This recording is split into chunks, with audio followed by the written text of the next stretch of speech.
আমরা এখন আছি দীঘারুতে, খুব সুন্দর। দুপুরবেলা এখন স্নান করবো, তারপরে খাওয়া দাওয়া আছে। দারুণ লাগছে এরকম একটা জায়গা। এটা অরুণাচল প্রদেশের একটা জায়গায় এসেছি আমরা। এখন জলেই বসে পড়লাম, সব রেস্টুরেন্ট চারিদিকে সুন্দর, রানি আর আমি ফাটাফাটি ফাটাফাটি। আপনারাও চলে আসুন, এরকম একটা জায়গা। চলে আসো রিমো, খাবার চলে আসুন। কচ্ছপ বসে খাচ্ছে, দেখে দাও। হ্যাঁ, কচ্ছপ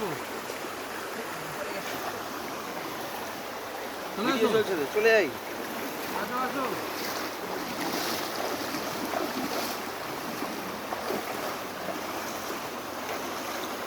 ঠান্ডা জলটা পুরো। এই চলে এসছে রিমো, এখন রিমো খাচ্ছে, খেয়ে তারপর আসবে। আমাদের জল ঠান্ডা, কিন্তু আমাদের আনন্দ, এই ঠান্ডাও আমাকে মাটি করতে পারবে না আমাদের।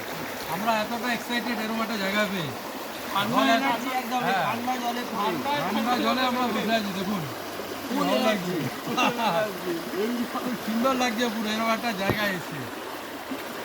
ঠান্ডা বরফ পড়লেও আমরা বসে থাকবো, কি হ্যাঁ না? বরফ আসলেও বসে থাকবো। এই ঘুরতে যাও, বসে পড়, এখানে বসে পড়।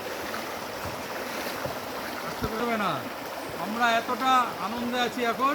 আজকে আমাদের এই এনজয়মেন্টটা তোমার জন্য only for। আরে সবার ইচ্ছা ছিল বলে যদি এই জায়গাটা না হতো মিস করে দাও।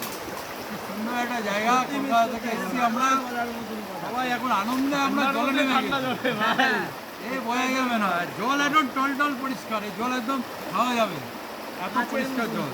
কাঁচ কাঁচ কাঁচ, একদম মিনারেল ওয়াটার ফেল।